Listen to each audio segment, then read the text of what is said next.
Way back in time before Spotify, Pandora, Napster and Apple Music, your favourite music was physical and it came on a hunk of plastic. Unbelievable.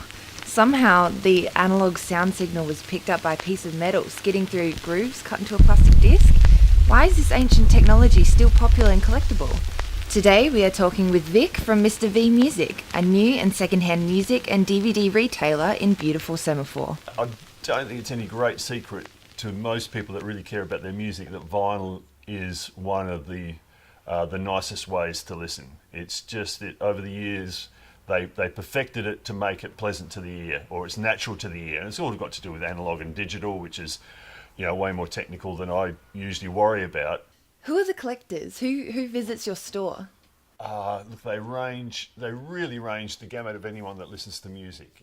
From people that are just starting to be able to afford their own music, that have listened to their parents' collection at home, or it's their parents or their grandparents who, they're retired people who've got more money to spend than they've ever had, and so they can indulge themselves in the fifth reissue of Led Zeppelin 4 or something like that. So it really runs the gamut, and there are people that are always looking for new music to get excited about, and there are people that just want to hear their favourite music over and over again. So there's really all sorts. Certainly with the surge of vinyl over the last probably 4 or 5 years, it's really been huge, and that's been in a big way driven by young people. Music is in a big way always driven by young people, I think, because they get excited about either hearing old stuff or hearing new stuff. I think they get much more excited than people that are set in their ways. What do you need to play a vinyl record? You need a turntable, and then you need the rest of your stereo system. So whatever you use to play cassettes, CDs, a radio if you're playing it through your stereo system, the turntable is just another component. Turntable can be a simple, cheap little thing that'll cost you $80 and won't be very good, or you can spend $10,000 and you've probably spent too much. What are some of the most famous album covers? My favourite album covers usually accompany some of my favourite records.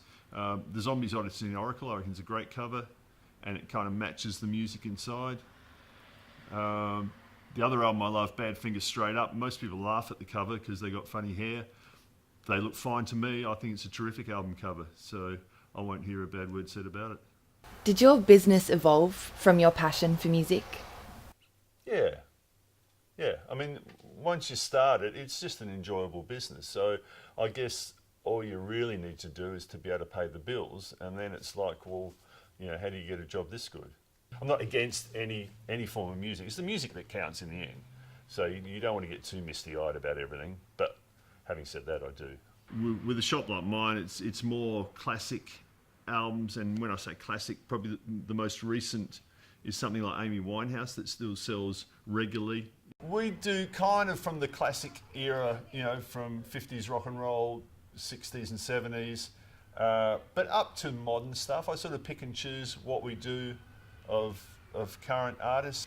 There is a thriving vinyl record scene across Adelaide, from the many retailers to just about every Sunday market and car boot sale. There is bound to be some collectible vinyl on offer, and who knows, maybe some hidden gems.